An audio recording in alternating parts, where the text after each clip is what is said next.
She whispered, "He makes me laugh," as if that excused the nights she lied to me. Her breath was warm against my cheek, even though she was barely close enough to touch. We were standing in that awful space between her car and mine in the dim parking lot behind the restaurant, the sodium lights turning her skin a sickly yellow. Somewhere behind us, a bottle shattered and someone laughed too hard, but all I heard was her voice, soft and shaky, like she was sharing a secret instead of detonating our life. Her fingers twisted the strap of her purse over and over, plastic biting into her knuckles, and she couldn't quite meet my eyes. "He makes me laugh," she repeated, like that was a full sentence, like there wasn't 3 years of late shifts and just drinks with coworkers sitting between us. I stared at her, at the shimmer of mascara smudged under one eye, at the tiny freckle near her jaw I used to kiss absent-mindedly. My mouth tasted like metal. The cold was creeping into my fingers, but I didn't feel it, not really. "So do comedy specials," I heard myself say, the words coming out flat. "People do stand-up for a living. You don't see me sleeping with Dave Chappelle." It was a stupid joke, and it landed between us dead. Her face crumpled like I'd hit her. "This isn't fair," she said, barely louder than the rustle of her coat. "I'm trying to be honest. Honest, now, after all those nights of my phone died and it was just the girls." It was a Wednesday night when she finally said it out loud.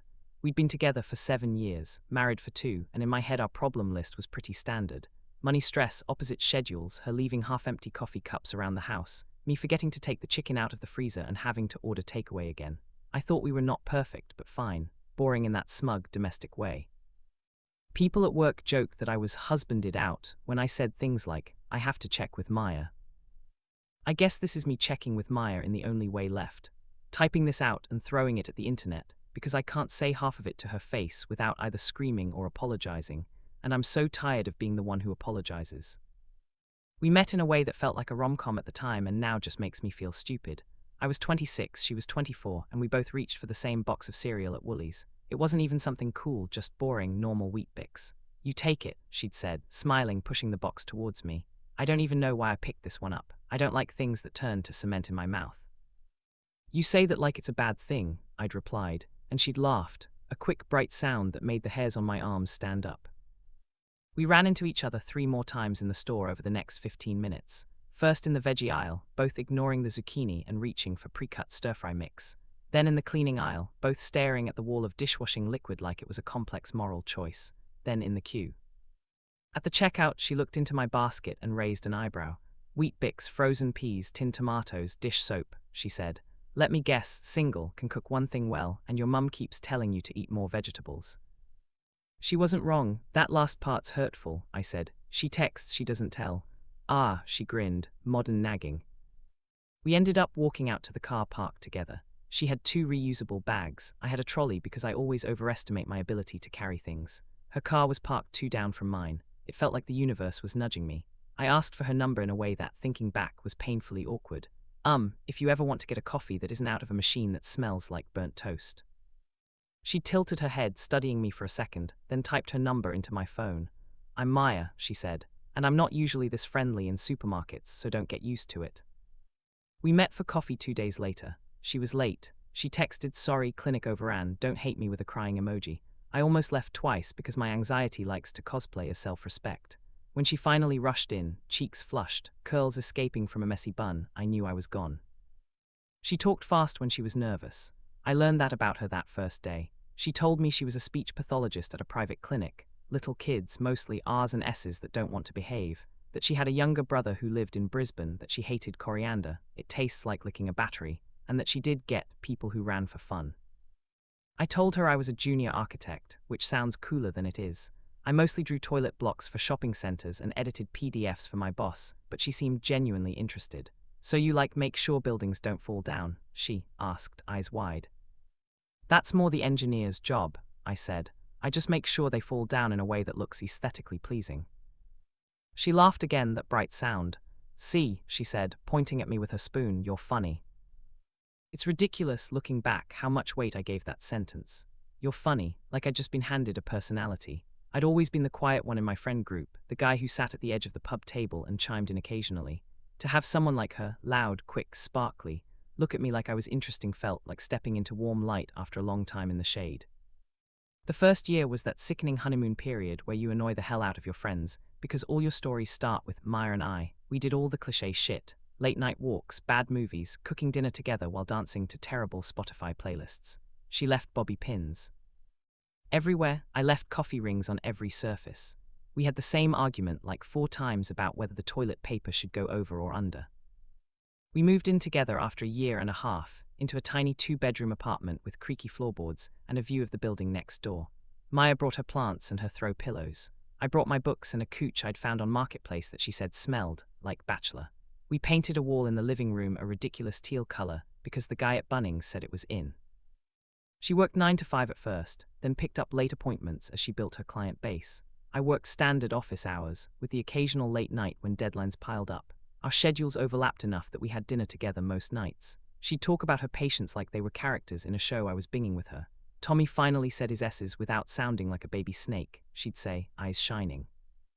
Or, if I have to tell one more parent that no, their 3-year-old who doesn't say full sentences, yet isn't necessarily broken. When I proposed, it was on our balcony with fairy lights she'd insisted we string up to make it cozy. I'd rehearsed a whole speech about partnership and building a life together. The minute I pulled the ring out, my brain emptied. I ended up just saying, please marry me so you can keep reorganizing my spice rack and I can keep pretending I know where things go. She cried and said yes. We posted exactly 1 photo on Instagram, her hand on my chest, the ring slightly too big, the caption, he asked. I said, duh. We got married in a small ceremony at a local garden. Her dad cried more than her. My mum kept telling everyone how right we looked together. People did speeches about how we balanced each other out, her extrovert to my introvert, my stability to her spark. I liked that narrative. It made sense of us. It made me feel necessary. I think that's why this all hurts in a specific way. The story we told everyone about us is completely at odds with what she told me that Wednesday. He makes me laugh, like I'd never done that, like that had been missing, like it excused anything. The first time I heard his name, we were in the kitchen making tacos. She was chopping tomatoes too aggressively. Liam was on fire today, she said. He had the whole break room cracking up. Who's Liam? I asked, fishing another pan out of the cupboard. New physio, she said. Came over from the hospital. He's, I don't know, one of those people who just has a story for everything, and somehow they're all actually funny. Threat detected, I joked, bumping her hip with mine. Do I need to work on my tight 5? She snorted. Relax, she said. He's like 5 years younger than me and has a mullet. You're safe. I pictured some annoying 23-year-old with a bad haircut and a TikTok account, and let it go. For a while, Liam that was just part of her work stories. He said something about the boss. He pulled a prank on another physio. He did a dead-on impression of a patient. I'd smile and nod, half listening, half thinking about the 3D model I had to fix before my boss saw it. Then the stories started including things like, I told Liam about how we met at Woolies, and he reckons it's the most rom-com thing he's ever heard. Or, Liam said you looked like a mysterious serial killer in that photo I showed him, but like, a hot one. I made some joke about reporting him for harassment. She rolled her eyes. You two would get along, she said. Same stupid sense of humor. I didn't think red flag. I thought cool, my wife has work friends. I trusted her. It's not that I think trust is stupid. I still believe in it, in theory, but I wish I'd trusted my own gut as much as I trusted the idea of her. The first real shift happened about a year into our marriage. Maya started working later, like a lot later. She'd always had some evening clients, but suddenly 3 nights a week turned into 4, then 5. Everyone wants after-school slots or after work, she said, shrugging. We're booked out months in advance. It's good for the clinic. It's not great for me, I said before I could check myself. I hated how whiny it sounded. She paused, spoon hovering over the pot. What's that supposed to mean? It means I miss you, I said, softer. I feel like I see you for 20 minutes in the morning when we're both half asleep, and then when you get home you're wrecked. She sighed, put the spoon down. I'm trying to build something, Ben, she said. This is when the work is. I can't tell parents. Sorry, my husband gets lonely. Can you take your kid out of school so I can see them? I'm not asking you to, I said quickly. I know your job matters. I'm just telling you how I feel.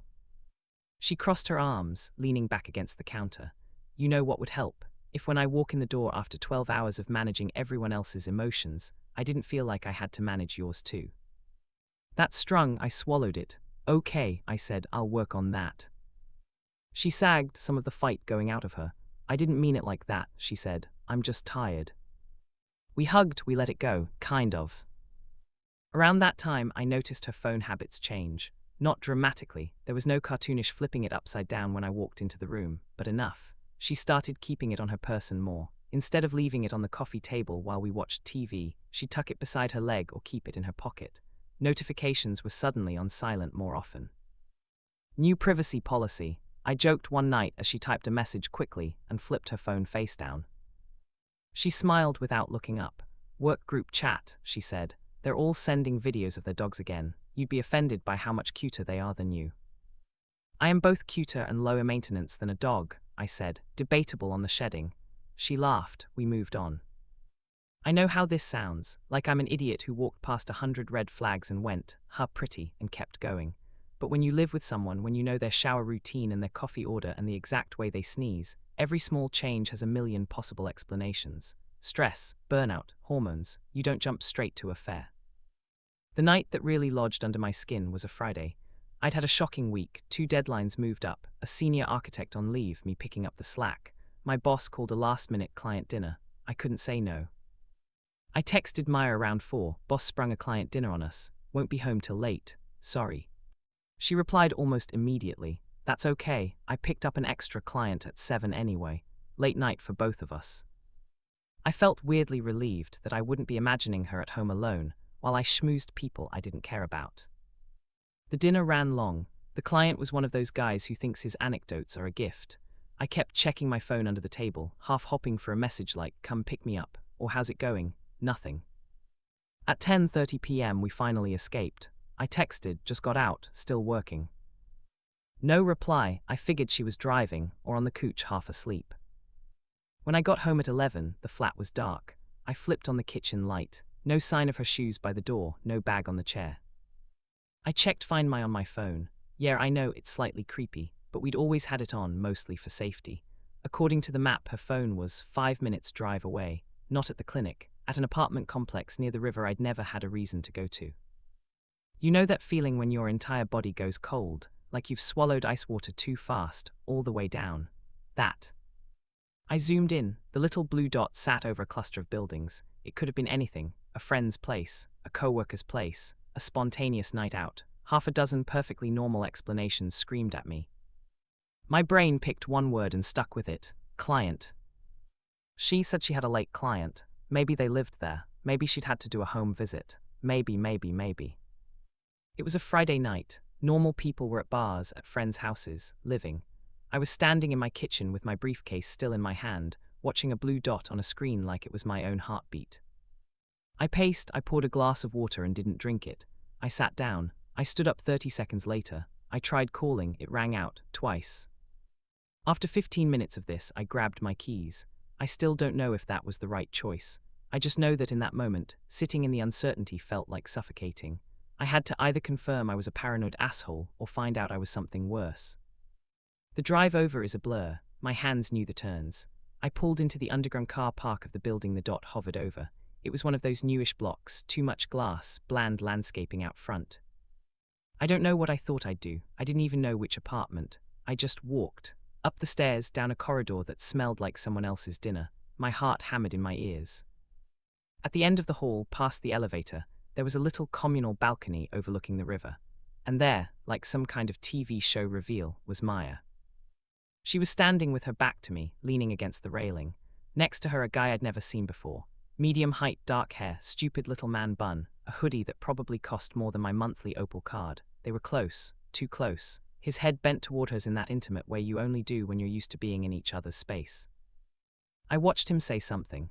I watched her throw her head back and laugh, full body, unguarded, the way she used to with me when we were half drunk on the couch watching crappy reality TV. Then he put his hand on her lower back, just a touch, familiar, easy, like his hand knew the exact spot. She didn't flinch. Something inside me lurched. I stepped back, pressed myself against the wall. My brain screamed at me to march out there, demand to know what the hell she thought she was doing. My body didn't move. I stood, half hidden, listening to the low murmur of their voices and the occasional burst of her laughter that felt like a punch. After a minute, I couldn't take it. I walked away, back down the stairs, back to my car. I sat in the dark, hands gripping the steering wheel so tight my knuckles ached. I drove home like a ghost. She walked in 40 minutes later, cheeks pink from the cold, curls frizzy from the river air. "Hey," she said, dropping her keys in the bowl, kicking off her shoes. "You're home. How was your dinner?" I stared at her, at the face I knew better than my own. Fine, I said. My voice sounded distant. How was your client? For a fraction of a second, something flickered behind her eyes. Her fingers tightened on the strap of her bag. Good, she said too quickly. Long, they were running late, I'm wrecked. Yeah, I said, me too. I didn't say I saw you. I didn't demand an explanation. I didn't confess that I'd driven to a random apartment complex like some jealous stereotype. Shame, mine, not hers, threaded through my throat and knotted my tongue. What if I'd misread it? What if he was just a friend, a coworker? What if I was about to nuke my marriage because my anxiety had found a new chew toy? So I did what I've always done when something scares me. I shoved it into the back of my brain and buried it under work and Netflix. And how was your day? For weeks I watched. That's what it felt like, watching a version of my life slightly out of alignment with reality. Anytime she mentioned work drinks, my chest tightened. Who's going? I'd ask casually, too casually. Oh, just the usual, she'd say. Jess Pry, a few of the physios. Liam, probably. She never mentioned him, the man on the balcony. I started checking her location more than I'm proud of. Most of the time it lined up. Clinic, supermarket, our flat. Twice it pinged that same riverfront complex again. Once at 6 p.m. on a Thursday, emergency cancellation, coming home early, she texted. She walked in at 8:30, smelling like alcohol and breath mints. Once on a Saturday afternoon when she was supposedly getting coffee with Mel after yoga. Have you ever been to the apartments by the river? I asked her one Sunday, trying to sound offhand. She frowned, scrolling through her phone. I mean, I've driven past 1,000,000 times. Never been inside. No, she looked up. Why? Just thinking about moving, I lied. They look nice. She shrugged, probably stupid, expensive. Why? There it was again, that micro-hesitation. That half-second pause that my brain replayed in slow motion later, alone in the dark. I finally broke when my mate Alex dragged me out for beers, and I accidentally sort of told him. We were sitting in a pub that smelled like stale chips and spilled beer, watching a muted footy game. I'd had 2 schooners on an empty stomach. My head felt fizzy. How's married life? Alex asked, elbowing me. Still in the arguing about how to fold towels stage, or have you advanced to who gets the good pillows in the divorce? I snorted. Somewhere in between, I said. He looked at me properly then. You okay? I opened my mouth to say yes. For some reason, what came out was, would you, I don't know, would you tell Emma if you saw her somewhere and it looked bad? He blinked. What do you mean, bad? Like with some guy, I said, my heart thudded. He took a sip of his beer, buying time. Mate, he said slowly, did something happen? I told him about the balcony, the hand on the back, the river, the lies about clients and coffee. I left out the compulsive find my checking because I wasn't ready to see my own crazy reflected in someone else's eyes. Alex listened, brow furrowed. Shit, he said finally. Have you talked to her about it? Kind of, I lied. She said it was a client thing. I dunno, it didn't feel like that. Yeah, that doesn't sound like a client thing, he said bluntly. It sounds like you caught your wife on what we in the business call a date. I flinched. She said it was work, I repeated weakly. He held my gaze. You believe her? I stared at the condensation on my glass. I want to, I said. He sighed. Look, I don't want to start shit where there isn't any, he said. But I've seen this movie before, man. You can't fix what you won't look at. I went home that night drunker than I should have been, crawled into bed next to her, and lay there staring at the ceiling listening to her breathe. It took me another 2 weeks to actually say the words out loud to her. We were in the kitchen again. It always comes back to kitchens with us. She was loading the dishwasher. I was pretending to help. Who is he? I said suddenly. She paused, one hand hovering over a plate. Who? The guy in the apartment by the river, I said. The one who makes you laugh so hard you throw your head back. The plate slipped out of her hand and clattered into the rack. She didn't look at me. I don't know what you're talking about, she said. Don't, I said. My voice came out rough. Don't do that. She straightened slowly, closed the dishwasher door with a deliberate click. Did you follow me? She asked. Yes, I said. There was no point lying. Once, that night you said you had a late client. Her face went through about 4 expressions in quick succession. Disbelief, anger, something like shame, something like fear. That's not okay, Ben, she said. You can't just show up where I am and spy on me. Is it more or less okay than sleeping with someone else? I said. Her eyes widened. I didn't, she started, then stopped, the word catching. We stood there, the air thick. I could hear the fridge humming. A car drove past outside. Who is he? I repeated, quieter. She swallowed. His name's Liam, she said finally. From work. Of course it was. How long? I asked. We're just friends, she said quickly, too quickly. I laughed, a small, ugly sound. Do you normally stand that close to your friends on balconies? I said. Do you normally lie about where you are to your friends? Her chin trembled. I didn't lie, she said. I just didn't tell you everything. Is that what we're calling it now? I said. Selective honesty. She blew out a breath, raked a hand through her hair. It's not, you're making it sound like some huge thing, she said. We grab a drink sometimes after work. We talk shit. It's not like I'm sneaking around in motel rooms. Yet, I said. She flinched. I would never, she said. I haven't cheated on you. She said it like she'd tested other sentences in her head, and that was the least dangerous one. Emotionally, then, I said, whatever word makes you feel better. Tears welled in her eyes, but she blinked them back. This is why I didn't tell you, she said, because you do this. You jump straight to worst case, you catastrophize. I catastrophized myself into an accurate description, I said. Congrats to me. She shoved the dishcloth at the sink too hard. You know what, she said. We're going in circles. I'm exhausted. I'm going to bed. She walked past me. I let her go. We barely spoke for the next few days beyond surface-level logistics. Who's doing the shopping? Did the rent go through? Are we seeing your parents this weekend? Stuff you could talk about with a roommate. Then came the dinner at the restaurant, the one that ended with her whispering about laughter in a car park. It was supposed to be a date night. Her idea, ironically. We should go out, she'd said 2 weeks after the kitchen confrontation. We're both stressed. Let's just have a nice meal, no heavy stuff, just you and me. I wanted that. God, I wanted that. I wanted to rewind to a time when our biggest disagreement was what kind of sauce to get on the side. So I said yes. We went to this little Italian place we'd been to on our first anniversary. Dim lighting, too many framed photos on the walls, a waitress who called everyone hun. We ordered wine. We ordered the eggplant dish we always fought over. We talked carefully about work and TV shows and the neighbor's dog that barked all night. For about 40 minutes, I could almost pretend things were okay. Then her phone buzzed on the table. She glanced at it, and I watched her whole face change. Tiny but noticeable if you knew her, the way her mouth twitched, the way her thumb hovered. Work? I asked. She locked the screen. Just Jess, she said. Staff group chat.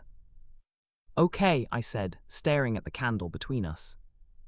5 minutes later, it buzzed again. She didn't even look that time, just slid it into her bag.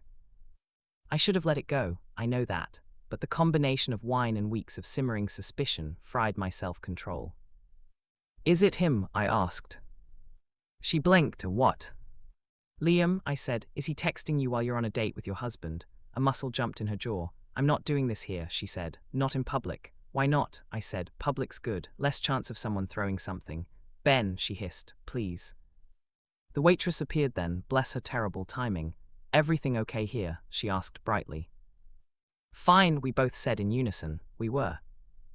The rest of the meal was quiet, strained. We picked at our food. She excused herself to go to the bathroom and took her bag with her.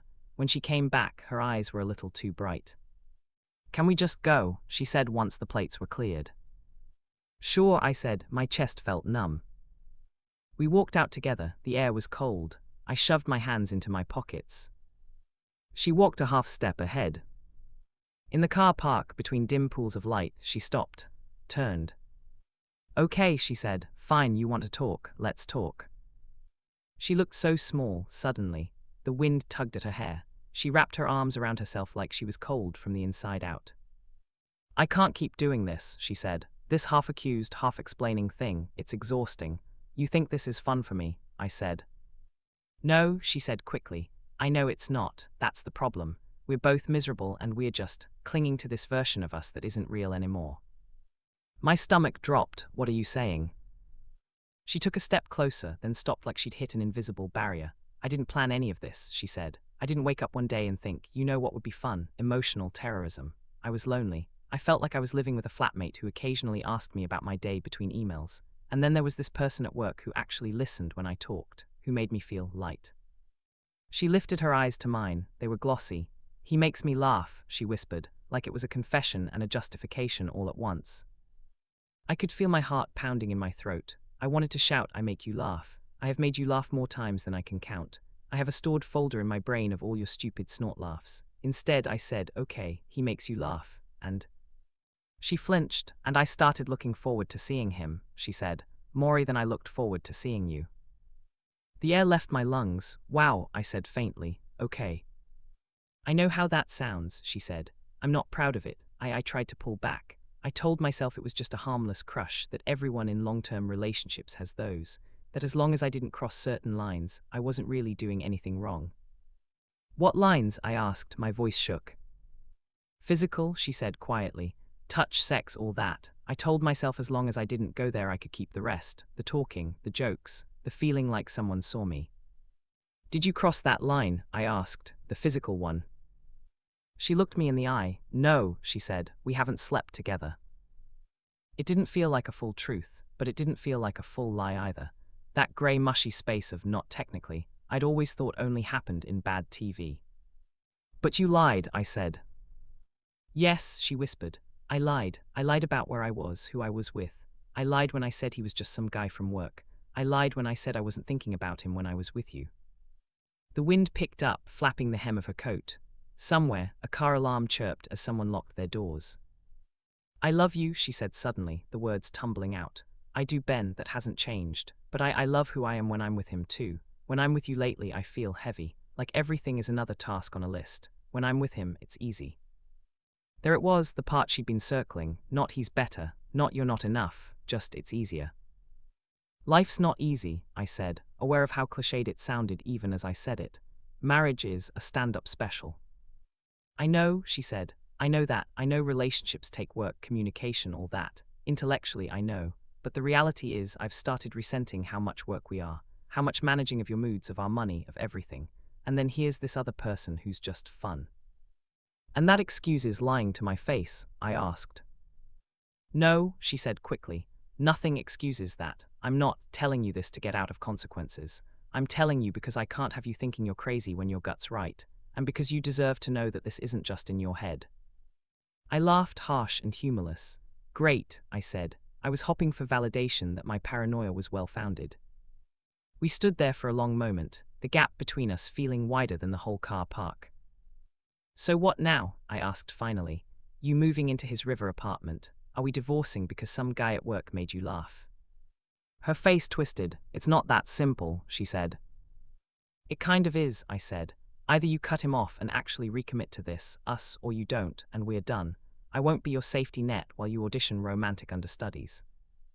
She winced. You say that like I'm some villain twirling a moustache, she said. I'm so confused, Ben. I don't know what I want. I just know that I can't go back to pretending nothing's wrong. Okay, I said, the words scraping in my throat. Then we don't pretend, I mean. We ended up back at the flat, sitting at opposite ends of the couch like awkward teenagers, our half-finished date outfits feeling like costumes.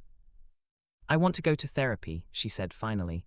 Couples, individual, all of it. I want to unpack why I let it get this far, why I couldn't just talk to you. I owe you that. You owe me honesty, I said. The rest is optional. I'm being honest now, she whispered. Yeah, I said, now that you got caught by my nervous system. We started therapy the next week. The therapist, a woman named Dana with silver hair and kind eyes that didn't let you off the hook, pulled things out of us we'd both buried. Maya talked about feeling like she'd slotted herself into a life plan she'd never actually chosen. We met so young, she said. Everyone talked about how good we were together, how stable. I never stopped to ask if I wanted stable or if I just wanted something else. She talked about me like I wasn't in the room sometimes. Ben's amazing, she said. He's kind, he does the dishes, he remembers my mum's birthday. But when I try to talk about feeling stuck, he goes straight into problem-solving mode. Budget spreadsheets, holiday itineraries. He doesn't sit in the feelings with me. It sucked hearing that, but part of me knew she wasn't wrong. I hate problems I can't fix. Feelings, to me, always looked like problems without solutions, so I tried to turn them into manageable projects. Dana turned to me. How does it feel hearing that? She asked. Like I've been doing the wrong homework for 7 years, I said. We did the work, or at least we started it. I stopped interrupting her with solutions, tried to say things like, that sounds really hard instead of have you tried downloading this app. She, in turn, agreed to limit contact with Liam to purely professional communication. No drinks, no late-night one-on-ones. For a few weeks things felt fragile but better. We had some actually good conversations. Honest, painful, sometimes ugly, but real. She showed me text threads she'd had with him, more to reassure me than anything. It hurt, seeing how easily their banter flowed. It also helped, in a weird way, to know the content. Lots of gifs, mutual complaining about patience, sprinkled with flirtation that stopped just short of explicit. "I don't want that to be where my best jokes go," she said one session, half to Dana, half to me. "I want to bring them home." I wanted that too. So why am I writing this as if it's over? Because a month after our no more contact agreement, I walked past the cafe near her clinic on my way to a site meeting and saw them through the window. It was a Tuesday afternoon. I wasn't supposed to be on that side of the city, but my boss had sprung a change of plans. I was early, so I cut through the back streets instead of the main road. There they were, at a small table by the window, 2 coffee cups between them, her hand over her mouth, laughing at something he'd said, his elbow on the table, leaning in. It was such a simple scene. To anyone else, they would have looked like co-workers grabbing a coffee. To me, it was a breach of the one boundary that made me feel like we were trying. I didn't go in, I didn't make a scene. I took out my phone, snapped a photo before I could overthink it, and walked away. That night, when she came home and kissed my cheek like nothing was wrong, I showed her the picture. She went white. "It's not," she started. "Please don't say what it looks like," I said quietly, "because what it looks like is you breaking a promise, again." She stared at the photo for a long second, then something inside her seemed to give. "I can't do this," she said. "Can't do what?" I asked. "This," she said, gesturing vaguely at everything. "Being the bad guy in my own life, feeling like I'm constantly choosing between hurting you and hurting myself. I thought if I worked hard enough in therapy, if I white-knuckled it, I could make myself stop wanting to talk to him. But every time my phone buzzes and it might be him, I feel alive. And every time it's you asking if I remember to pay the gas bill, I feel guilty for feeling bored." The honesty was a second betrayal. "So what then?" I said. "You just go with the feeling that makes you feel more alive, whatever that means." Tears slipped down her face. "I don't know," she said. "I just know that I'm losing myself trying to be who you need, and I'm hurting you anyway. I keep thinking there's a version where I figure it out and we come out stronger. But maybe the truth is I'm not the person you thought you married. Maybe I never was. Maybe I'm someone who needs that kind of chaotic energy to feel anything. And that's not fair to you." For once, I said, we agree on something. We separated 2 months later. It was the least dramatic version of a heartbreak I could have imagined. No slammed doors, no dramatic suitcase packing scene. She moved into a share house closer to her clinic. We split our furniture like we were drafting footy teams. I kept the couch, she took the bed. She left me the teal wall. On our last night in the flat together, she stood in the doorway of what used to be our bedroom and said, "I did love you, you know." I was sitting on the floor sorting through a box of cables. "I know," I said. "I still do," she said. "Not in the way that matters," I replied, not unkindly. She nodded, eyes shining. "He makes me laugh," she said again, this time almost to herself. "But you made me safe. I wish I had been less stupid about appreciating that." "Yeah," I said, "me too." We've been separated for 8 months now. Papers are filed, not final. She's still with him, as far as I know. I muted her on social media, not because I hate her, but because every photo of her at some gig or in some park with a guy whose hoodie I now recognize feels like picking at a scab. People in my life have used every cliché in the book. Her loss, you dodged a bullet. At least you found out now, not later with kids and a mortgage. Some days I can almost nod along. Other days I want to scream that it wasn't a bullet I dodged. It was my whole life I watched veer onto a different track. I miss her, that's the part no one likes to hear. It'd be easier if I could slot her neatly into the villain box and move on. But memory is messy. For every mental screenshot of her at that cafe or on that balcony, there's 10 of her singing off key while she did the dishes, or falling asleep with her head in my lap halfway through a movie, or looking genuinely excited when I walked into a room. I'm in therapy on my own now. Dana tells me it's okay to miss the person she was to me and still hold a boundary against who she is now. You can grieve the relationship you thought you had without gaslighting yourself about what actually happened, she says. If there's one thing I've taken from all this that might be useful to someone else, it's this. When your partner starts telling you what someone else makes them feel, makes me laugh, makes me feel seen, makes me feel alive, listen to the part of yourself that goes quiet. Not the part that wants to justify, to be chill, to say, everyone has work friends. The other part, the one that whispers something's off. I'm not saying go snooping at the first sign of a joke about a coworker. I'm not saying you should treat joy outside your relationship as a threat. I'm saying that, for me, the moment she started exporting parts of herself to someone else and importing his energy back into our home, our relationship stopped being a closed circuit. And if someone ever looks you in the eye and says, "He makes me laugh," like that's a trump card to play over every late night call, every lie, every time you sat alone eating dinner while their phone was dead, you're allowed to say, "That's not enough." You're allowed to want to be with someone who doesn't balance their attraction to excitement against your stability, like they're weighing up weekend plans. You're allowed to walk away, even if, like me, part of you will always remember the way she laughed in supermarket aisles at stupid jokes about Wheat Bix.